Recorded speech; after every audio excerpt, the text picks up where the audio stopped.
Le gouvernement de transition a réuni ce vendredi 28 avril 2023 les acteurs impliqués dans le processus de retour à l'ordre constitutionnel. Objectif phare de cette rencontre, présenter le niveau d'exécution du programme consolidé de la transition.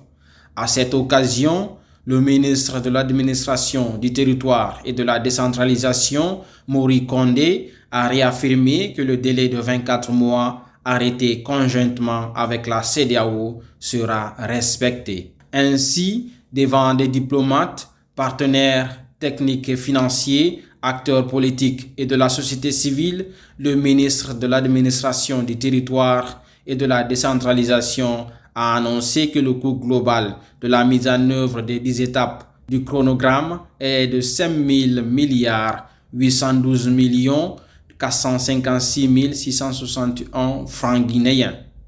Le gouvernement demande l'accompagnement sans faille des partenaires techniques et financiers. Il a exhorté, je cite, « Chers partenaires techniques et financiers, le gouvernement a besoin de votre assistance technique et financière pour la réalisation déconcentrée de la démocratie et l'état de droit. La CEDEAO s'est engagée à mobiliser tous les partenaires pour l'accompagnement et la mise en œuvre du chronogramme dans un délai de 24 mois. » Fin de citation.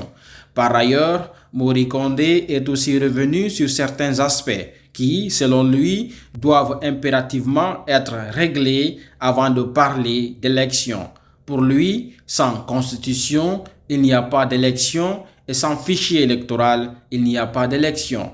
Il a ajouté que c'est pour cette raison que le gouvernement est en train d'analyser des solutions techniques pour pouvoir réaliser parallèlement les activités importantes inscrites dans le chronogramme. Enfin, le ministre de l'Administration du Territoire a persisté et signé que le délai de 24 mois sera respecté.